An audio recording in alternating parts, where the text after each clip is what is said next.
Hello everyone, क्या हाल चाल। Welcome to my channel.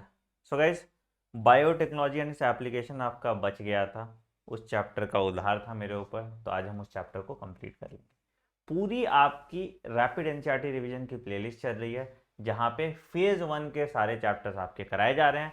Marathon session चल रहा है जहाँ पे फेज 2 के सारे चैप्टर्स कराए जा रहे हैं। मैं एक सिंगल वीडियो आपको दे दूंगा कि कौन सा टॉपिक आपको कहां से पढ़ना है अगले 5 दिन में, जब आपका सिलेबस कंप्लीट हो जाएगा सबको कंपाइल करके। ठीक है, कल इवोल्यूशन की क्लास हो जाएगी और परसों ह्यूमन फिजियोलॉजी और उसके बाद जेनेटिक्स। मतलब 3 से 4 दिन में आपका बाकी सारा बचा हुआ उधार मुझ पे जो है वो खत्म हो जाएगा। तो चलिए शुरू करते हैं बायोटेक्नोलॉजी एंड इट्स एप्लीकेशन। रट्टाफिकेशन वाला चैप्टर है, इसमें ज्यादा दिमाग नहीं लगाना, 2-3 चीजें समझने वाली हैं, वो चीजों को हम समझ लेते हैं और उसके बाद फिर आगे प्रोसीड करते हैं। ठीक है, तो biotechnology is a wide range of application such as biopharmaceuticals, therapeutics, diagnostics, genetically modified crops and for agriculture, processing of food, bioremediation मतलब सॉल्यूशन किसी चीज के। बायो रेमिडेशन का एग्जांपल है जैसे सीडोमोनास पुटीडा था। ठीक है,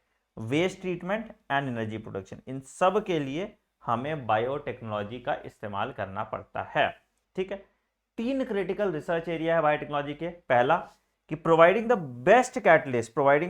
best catalyst in form of improved organism using a microbe और अ प्योर एंजाइम। ठीक है, तो providing the best catalyst in form of improved organisms using a microbe और अ प्योर एंजाइम। ठीक है, दूसरा है creating optimal conditions through engineering for a catalyst to act. Creating optimal condition through engineering for a catalyst to act. ठीक है, तीसरा है down streaming process technology to purify the organic compound. तो ये 3 स्टेप है जिसको हम बायोटेक्नोलॉजी के लिए यूज करते हैं। क्या? पहले तो बेस्ट कैटलिस्ट दे दो जिससे वो इंजाइम या माइक्रोब्स का डेवलपमेंट हो पाए।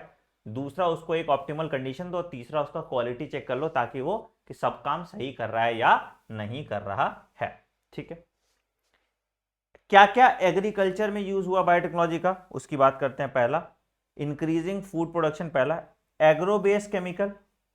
ठीक है, मतलब एग्रो केमिकल बेस्ड एग्रीकल्चर, जहां पे हम केमिकल फर्टिलाइजर्स या पेस्टिसाइड्स का यूज करते थे बढ़ाने के लिए प्रोडक्टिविटी। ग्रीन रिवॉल्यूशन के टाइम पे एमएस स्वामीनाथन ने बहुत मैसिवली ये काम कराया था और हम केमिकल बेस्ड एग्रीकल्चर पे बहुत ज़्यादा फोकस कर रहे थे। हम यूरिया का इस्तेमाल कर रहे थे, हम पेस्टिसाइड का इस्तेमाल कर रहे थे, हम इंसेक्टिसाइड का इस्तेमाल कर रहे थे, बट इसके लॉन्ग टर्म इंप्लीकेशन थे जिसकी वजह से नुकसान बहुत ज़्यादा होता था। तो इसलिए इस मेथड को अब डिस्कार्ड किया जाता है।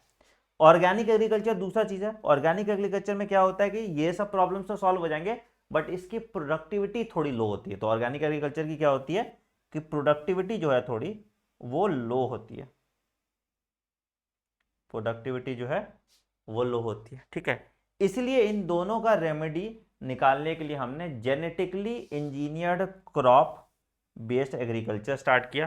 तो जीएमओ क्या होता है बेटा?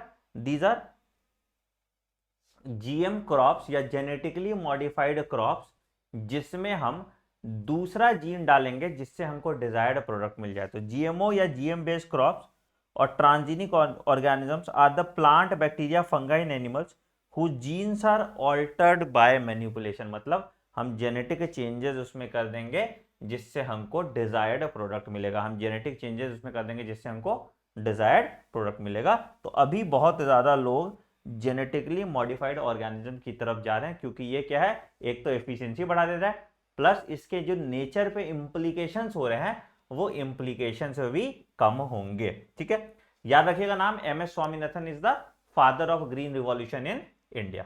ठीक है, अच्छा, दूसरा हमने पेस्ट रेजिस्टेंट प्लांट्स बनाए। ठीक है, जैसे BT cotton, BT corn, rice, tomato, potato, soybean. It acts as a biopesticides. ठीक है, BT stand for Bacillus thuringiensis. BT stand for Bacillus thuringiensis, ठीक है। अब ये जो बैसिलस थोरिनजेनेसिस है ये प्रोटीन प्रोड्यूस करता है जिसको हम क्राय प्रोटीन कहते हैं। ये प्रोटीन प्रोड्यूस करता है जिसको हम क्राय प्रोटीन कहते हैं। और ये क्राय प्रोटीन इंसेक्ट्स को मारता है, तो कोलियोप्टेरेंस बीटल्स को मारता है, lepidopterans tobacco budworm army budworm को मारता है, एंड डिप्टेरेंस जैसे फ्लाइज और मॉस्किटो को मारता है। तो बैसिलस थोरिनजेनेसिस क्राय प्रोटीन रिलीज करता है जो इन सबको मारता है, जो इन सबको मारता है, ठीक है। Now the Bacillus thuringiensis forms a toxic insecticidal protein जिसको हम बीटी टॉक्सिन कहते हैं या बीटी क्रिस्टल कहते हैं, ठीक है, जो इनएक्टिव प्रोटॉक्सिन की तरह होता है। इनएक्टिव प्रोटॉक्सिन मतलब इनिशियल स्टेज में ये इनएक्टिव रहेगा और जब ये एल्केलाइन गट में जाता है तो ये एक्टिवेट हो जाता है, ठीक है। तो जो क्राय प्रोटीन रिलीज होता है इनिशियली वो कैसा है, जो क्राय प्रोटीन रिलीज होता है इनिशियली इट इज अ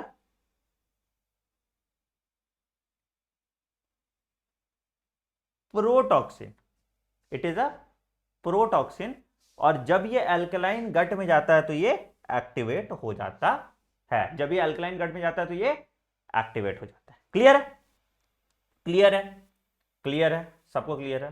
ठीक, बहुत क्लियर। तो ये बीटी कॉटन की बात हमने, ठीक ठीक। तो लिखो कि when an insect ingest the toxin it becomes active due to the alkaline pH of the gut which solubilises the crystal, ठीक है।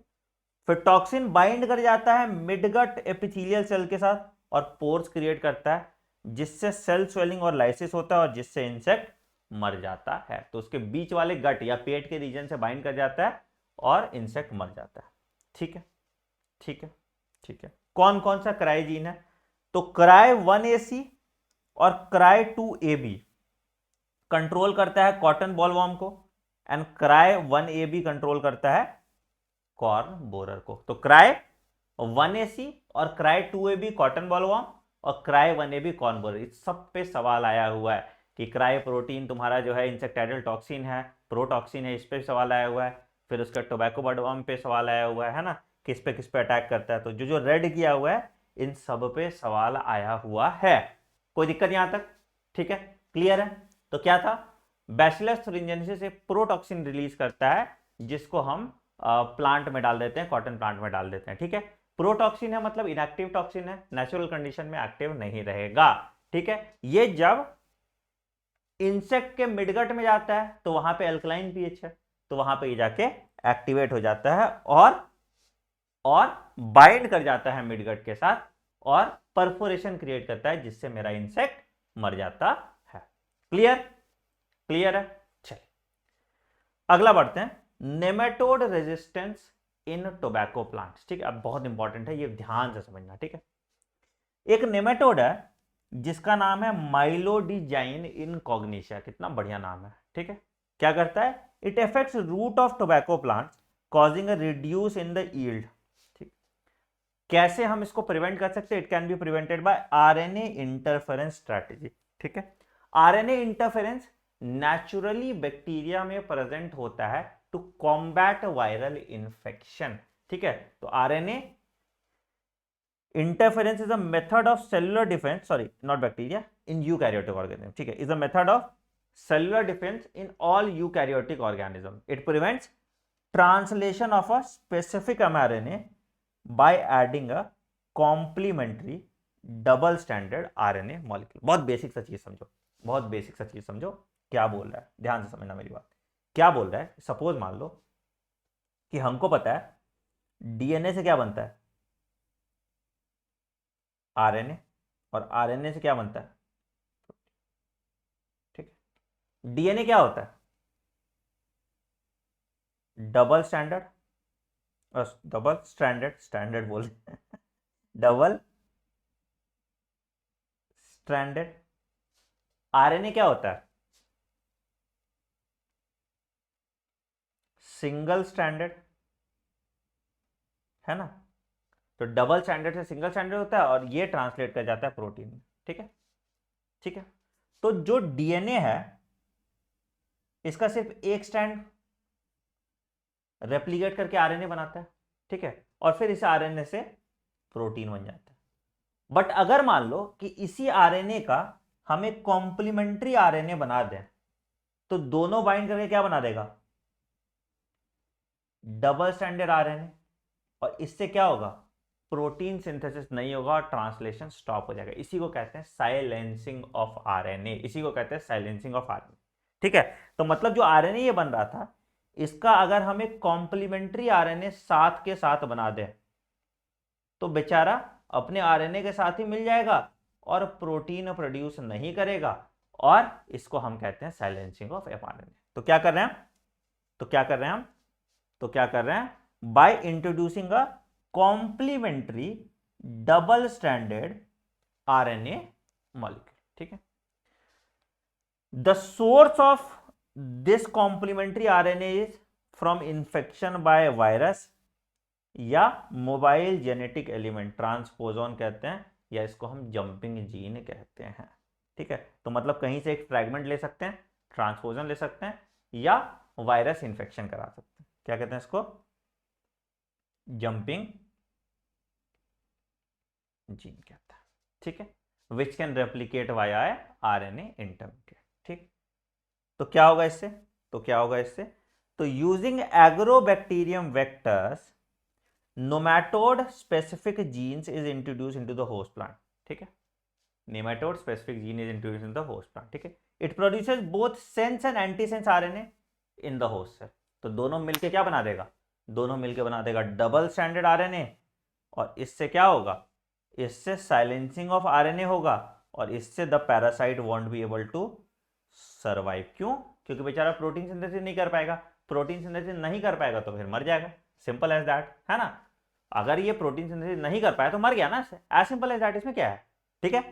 तो बेसिकली क्या किए कि हम नेमेटोड स्पेसिफिक जीन डाल दिए, कहां पे, टोबैको प्लांट में। तो जब नेमेटोड अपना आरएनए बनाया, मेरा जीन उसके कॉम्प्लीमेंट्री आरएनए बना दिया, दोनों मिलके डबल स्टैंडर्ड आरएनए बनाया, और जिससे silencing of RNA of nematode हो गया, जिससे मेरा नेमेटोड मर जाएगा और ग्रो नहीं कर पाएगा, ठीक है। इसको हम कहते हैं आरएनए इंटरफेरेंस, किसमें होगा, टोबैको प्लांट में। क्लियर, क्या नेमेटोड है, माइलोडिजाइन इनकॉग्निटा। क्लियर है, चलो आगे बढ़ते, अगला आते हैं मेडिसिन में। भाई क्या, तो the recombinant DNA technology helps for mass production of safe and more effective therapeutics drugs के लिए, ठीक है। The products from non human sources induce unwanted immunological response. तो मान लो ना कि पहले हम जो इंसुलिन प्रोड्यूस कराते थे वो हम डॉग से लेते थे या पिग से लेते थे, उससे क्या होता था, बहुत तरह की एलर्जी होते थे, है ना, मेरा बॉडी इम्यूनोलॉजिकल रिस्पॉन्स देता था, जिससे मुझे और नुकसान होता था, ठीक है। तो at present about 30 recombinant therapeutics have been approved, of this 12 is being marketed in India, ठीक है। तो आ देखो कौन कौन सा है। सबसे पहले आते हैं insulin, that is genetically engineered insulin, ठीक। तो इंसुलिन देखो समझो क्या होता है। सबसे पहले Edward sharpy sir, Edward sharpy ने बोला कि पैनक्रियाज के आइलेट्स ऑफ लैंगरहैंस से प्रोड्यूस होता है इंसुलिन। इंसुलिन क्या करता है, ब्लड ग्लूकोज लेवल को कम करता है। अब मान लो कि किसी में इंसुलिन कम प्रोड्यूस हो रहा है, तो क्या होगा, डायबिटीज होगा, उसका ब्लड ग्लूकोज लेवल बढ़ जाएगा। तो हम क्या करते थे, initially insulin was obtained from kettles, ठीक है, बट इससे क्या होता था, रिएक्शन हो जाता था, एलर्जी हो जाता था, या मान लो कोई कैटल में कोई बीमारी हो, तुमको बीमारी हो जाता था, ठीक है। ये निकाला था बैंटिंग एंड बेस्ट ने, ठीक है। फिर 1983 में एली लिली एक कंपनी थी जिन्होंने सिंथेसाइज किया इंसुलिन को लेबोरेटरी में। तो बेसिकली हमने देखा था कि इंसुलिन के पास दो शॉर्ट पॉलीपेप्टाइड चेन होते हैं, चेन ए और chain B, which is linked by disulphide bridge, ठीक है। मैमल्स में इंसुलिन जो सिंथेसाइज होता है एज अ प्रो हार्मोन, मतलब उसके साथ एक और चेन सी भी होता है, एक और चेन सी भी होता है। ठीक है, जब चेन सी को हटाते हैं तो इंसुलिन बन जाता है, जब चेन सी को हटाते हैं तो इंसुलिन बन जाता है। तो एली लिली ने सोचा कि भाई हम इतना लोड क्या करें, हम क्या करें, एक चेन ए बना लें, एक चेन बी बना लें और दोनों को जोड़ दें डाइसल्फाइड बॉन्ड से, तो इंसुलिन बन जाएगा। तो इन 1983 एक कंपनी थी जिसकी नाम थी Eli Lilly, prepare 2 DNA sequences, ठीक है, फॉर चेन ए और चेन बी। दोनों से इंसुलिन का चेन प्रोड्यूस किया, दोनों चेन को कंबाइन कर दिया डाइसल्फाइड बॉन्ड के साथ, और इससे ह्यूमन इंसुलिन या मैच्योर इंसुलिन डायरेक्टली मिल गया आपको, है ना। इससे आपको मैच्योर इंसुलिन या हिम्यूलिन डायरेक्टली आपको मिल गया, है ना। मैच्योर इंसुलिन या हिम्यूलिन डायरेक्टली आपको मिल गया। ठीक है, तो इस तरह से इंसुलिन बना। फिर से मैं रिपीट कर देता हूं, क्या था भैया, एली लिली एक कंपनी थी जिसने इंसुलिन बनाया। ठीक है, तो बेसिकली हमारे बॉडी में इंसुलिन कैसे बनता है, हमारे बॉडी में इंसुलिन एक इनएक्टिव इंसुलिन बनता है which is in form of A plus B plus C. जब सी पेप्टाइड हटता था तो मैच्योर इंसुलिन हमारे बॉडी से रिलीज होता था, that is A plus B. तो एली लिली ने क्या किया कि चेन ए का अलग से बना लिया, चेन बी का अलग से बना लिया, दोनों को जोड़ दिया डाइसल्फाइड बॉन्ड के साथ और बन गया मैच्योर इंसुलिन या हीमोलिन, और बन गया मैच्योर इंसुलिन या हीमोलिन। क्लियर, क्लियर, चल ठीक है। दूसरा इंपॉर्टेंट चीज है दैट इज जीन थेरेपी। ठीक है, तो जीन थेरेपी क्या होता है, it is a method to correct a gene defect in child या एम्ब्रियो। ठीक है, तो क्या करते हैं, here genes are inserted into a person cell and tissue to treat hereditary disease, it compensates for the non functional gene. मतलब जो gene नहीं है वो जीन को हम सेल में डाल देंगे, इससे जो नॉन फंक्शनल जीन काम नहीं कर पा रहा था वो काम करने लगेगा। ठीक है, वो काम करने लगेगा। तो देखो क्या होता है, पेशेंट विद जेनेटिक डिजीज, इसका हम सेल आइसोलेट करते हैं, सेल को ग्रो करते हैं, सेल में अपना जीन ऑफ इंटरेस्ट डालते हैं और वापस इस सेल को इंसान में डाल देते हैं, है ना। तो जब तक ये सेल जिंदा रहेगा तब तक ये फंक्शन करता रहेगा, इसको हम जीन थेरेपी कहते हैं। ठीक, तो पहला क्लिनिकल जीन थेरेपी किया गया था 4 ईयर ओल्ड गर्ल के साथ with adenosine D aminase, ADA deficiency. ठीक है, एडीए डिफिशियंसी की वजह से एक बीमारी होता है जिसको हम कहते हैं SCID, that is severe combined immunodeficiency disorder. ठीक है, it is like AIDS only. ठीक है, इसको हम कहते हैं SCID, severe combined immunodeficiency disorder. ठीक है, तो इससे क्या होता है कि this disorder is cause due to deletion of the gene for adenosine deaminase. ठीक है, जो एंजाइम इम्यून सिस्टम के लिए बहुत इंपॉर्टेंट था। ठीक है, कैसे क्योर करते हैं हम, तो it can be cured by bone marrow transplant, सबसे पहला बोन मैरो ट्रांसप्लांट कर दो। ठीक है, दूसरा एंजाइम रिप्लेसमेंट थेरेपी, मतलब फंक्शनल एडीए एंजाइम हम दे दें। ठीक है, बट अगेन ये दोनों क्यूरेटिव मेथड नहीं है, तो हम क्या करते हैं, हम क्या करते हैं, lymphocytes from patient blood are grown in culture, फिर उसमें फंक्शनल एडीए जीन डालते हैं, फंक्शनल एडीए जीन डालते हैं। ठीक है, and is introduce into the lymphocyte. कैसे, यूजिंग अ रेट्रोवायरल वेक्टर। कभी भी एनिमल सेल में हम जेनेटिक मटेरियल डाल रहे हैं तो हम कैसे डालते हैं, यूजिंग अ रेट्रोवायरल वेक्टर। ठीक, then these lymphocytes are then introduce back into the patient, बिल्कुल सही। ठीक है, और उसके बाद ये काम करने लगता है, बट याद रखो लिम्फोसाइट इमोर्टल तो है नहीं, तो क्या होगा, धीरे धीरे धीरे धीरे ये फेड कर देगा और ये प्रोसेस हमको बार बार बार बार बार बार करते रहना पड़ेगा। ठीक है, बट अगर हम ADA gene bone marrow cell में अर्ली एम्ब्रियोनिक स्टेज पे डाल दें तो it could be a permanent, it could be a permanent cure. कब, कब, अर्ली एम्ब्रियोनिक स्टेज में हम इसको बोन मैरो में डाल दें तो it could be a permanent cure. Clear है, क्लियर है, ठीक है, तो इसको हम कहते हैं जीन थेरेपी। तो क्या एडिनोसिन डीअमाइनेज के लिए हुआ था, एडिनोसिन डीअमाइनेज से क्या होता था कि लिम्फोसाइट्स का मैच्योरेशन नहीं होता था, इसकी वजह से तुम्हारा इम्यून सिस्टम वीकेंड रह जाता था। ठीक है, चलिए अगला आते हैं मॉलिक्यूलर डायग्नोसिस। अगला आते हैं मॉलिक्यूलर डायग्नोसिस। ठीक है, तो early diagnosis of disease using conventional method is not possible, है ना, क्योंकि उससे बहुत दिन के बाद पता चलता है आपको जब बैक्टीरियल कल्चर बड़ा होगा। तो हम दो चीज यूज करते हैं, एक को कहते हैं पीसीआर पॉलीमरेज चेन रिएक्शन, और दूसरे को हम कहते हैं एलाइजा एंजाइम लिंक्ड इम्यूनोसॉर्बेंट एसे। इंपॉर्टेंट चीजें क्या क्या आपको ध्यान रखना है, एलाइजा एंटीजन एंटीबॉडी इंटरेक्शन पे काम करती है, बस इतना जान लो, एंटीजन एंटीबॉडी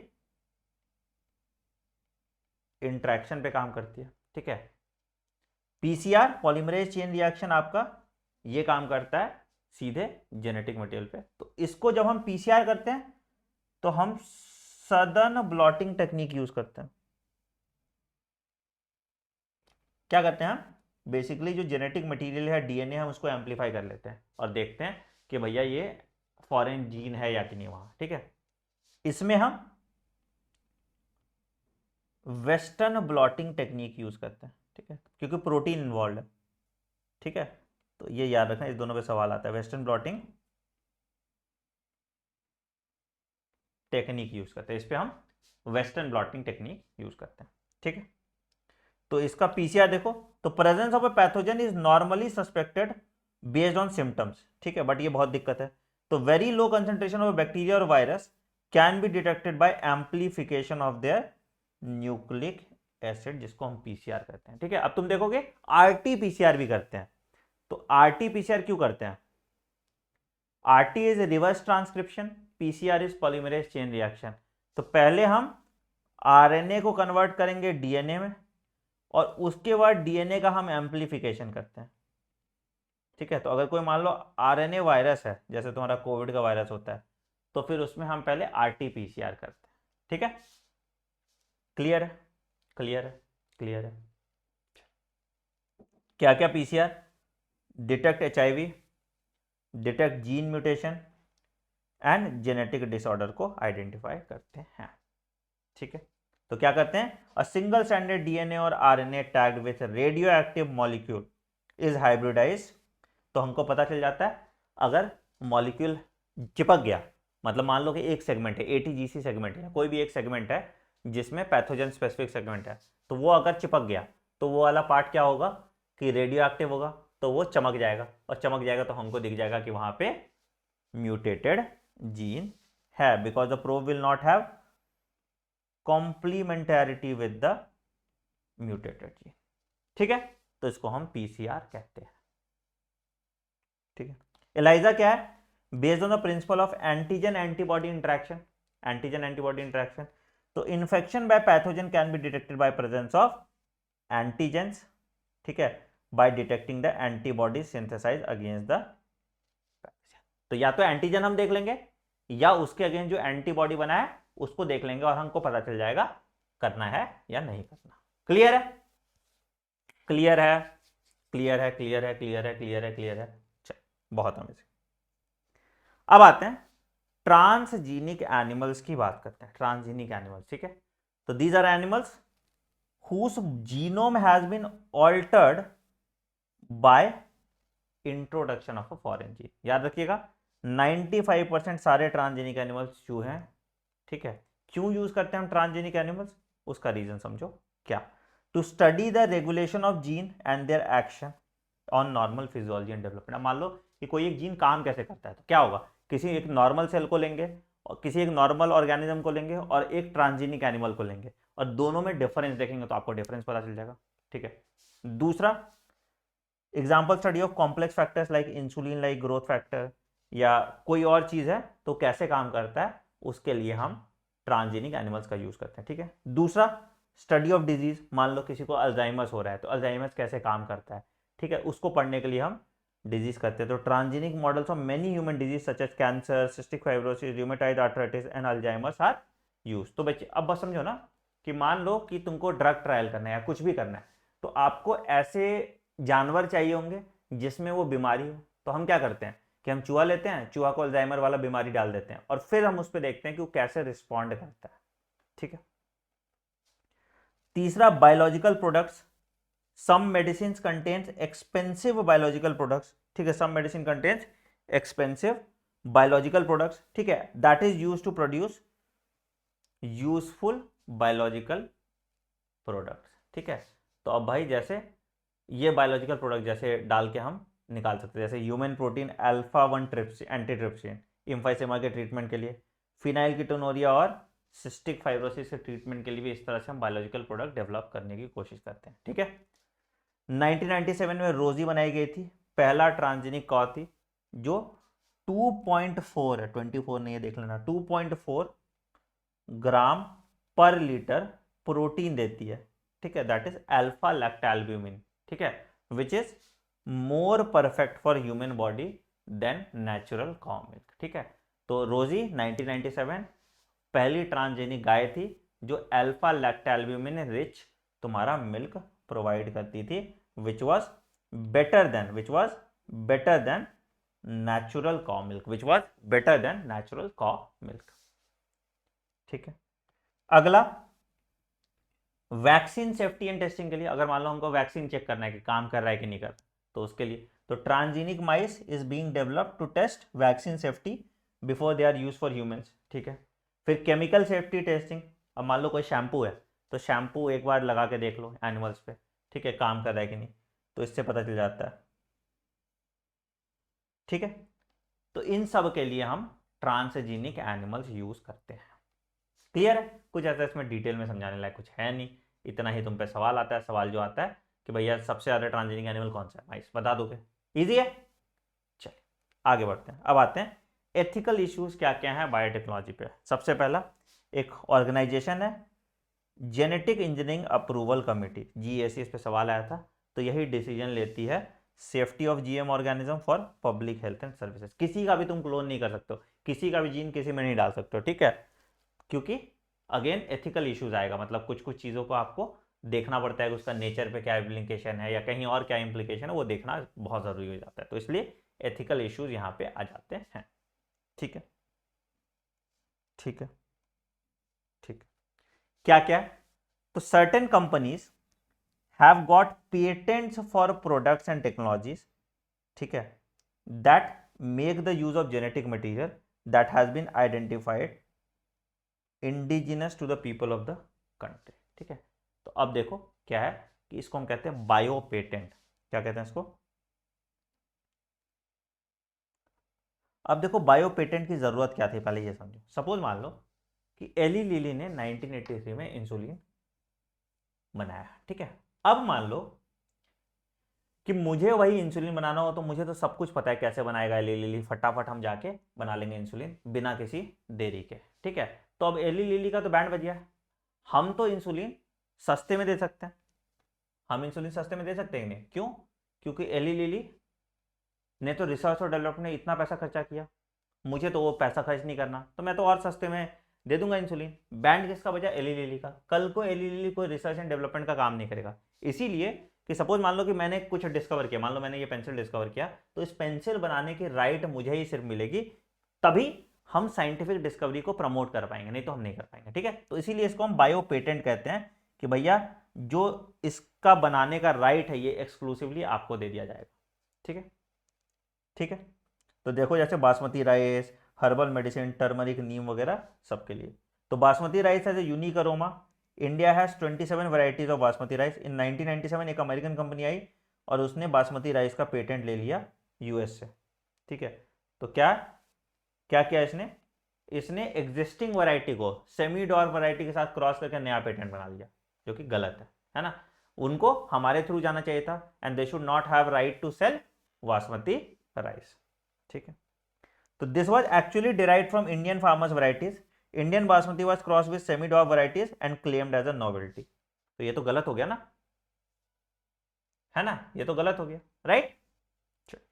इसी को प्रिवेंट करने के लिए एक्ट है जिसको हम बायोपायरेसी प्रिवेंशन कहते हैं। ठीक है, तो it is the use of bio resources by multinational company without proper authorisation, इसको हम बायोपायरेसी कहते हैं। तो जो भी कंपनीज बिना प्रॉपर ऑथराइजेशन के, जिसके पास पेटेंट है उसके परमिशन के बिना अगर बायो रिसोर्स यूज करते हैं तो उसको हम बायो पायरेसी कहते हैं।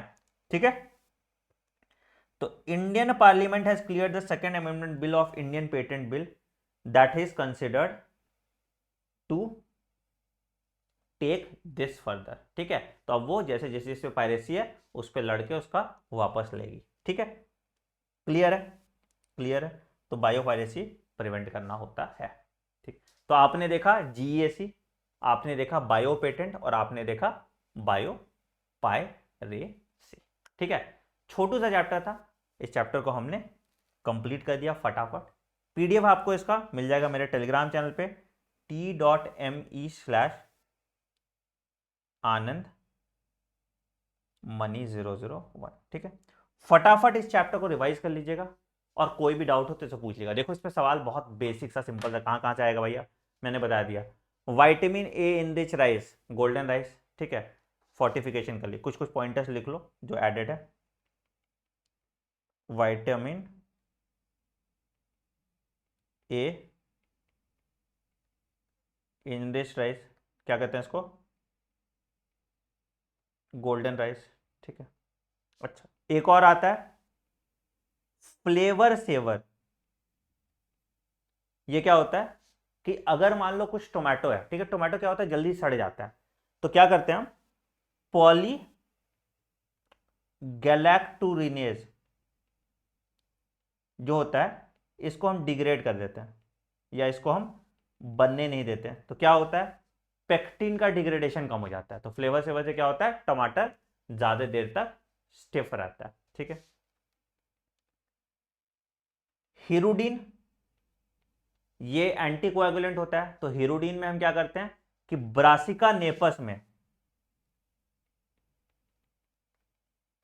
क्या करते हैं, हिरुडीन वाला जीन डाल देते हैं और इसको हम निकालने की कोशिश करते हैं फॉर मेडिसिन। तो ये सब इस सब पे सवाल आता है। फिर उसके बाद तुम्हारा बीटी कॉटन पे सवाल आ जाएगा, फिर उसके बाद तुम्हारा आरएनए इंटरफेरेंस पे सवाल आ जाएगा, और यहाँ पे तुम्हारा बायोपायरेसी, बायोपेटेंट और जीएसी पे सवाल आता है। मतलब इस चैप्टर को तुम 5 मिनट में पूरा चैप्टर रिवाइज कर सकते हो जब तुमने ये पॉइंटर्स लिख लिए। ठीक है, कोई दिक्कत होगा तो कमेंट सेक्शन में जरूर बताना। हमने बायोटेक्नोलॉजी कंप्लीट कर लिया। ठीक है, अभी जो फेज 1 में हमें चैप्टर्स कंप्लीट करने हैं वो मिनरल न्यूट्रिशन है, प्लांट ग्रोथ एंड डेवलपमेंट है और आपका strategy of food production and microbes in human welfare है। ये 4 चैप्टर हमें फेज 1 में कंप्लीट करने हैं। ठीक है, वीडियो पसंद आए तो वीडियो को लाइक कीजिएगा, चैनल को सब्सक्राइब कीजिएगा और कमेंट सेक्शन में अपना कमेंट डाल दीजिएगा। कल सुबह हम एम्स का जो बचा हुआ पार्ट है वो कल सुबह कंप्लीट कर लेंगे, तो आपका एम्स के जितने पीवाईक्यूज थे वो सारे पीवाईक्यूज एक सिंगल वीडियो में आपके कंप्लीट हो जाएंगे। जितने कॉन्सेप्ट बाहर के पढ़ने थे वो कॉन्सेप्ट भी आपने समझ लिए, उसमें चिंटू क्वेश्चन कौन था, कौन सा अच्छा क्वेश्चन नहीं था, कौन सा खराब क्वेश्चन था, वो सारे क्वेश्चन मैंने आपको बता दिए हैं। तो इसी स्पीड से हम पढ़ते रहेंगे और हम इसी तरह से नीट फोड़ेंगे। All the best, take care, bye bye and have a great day, thank you.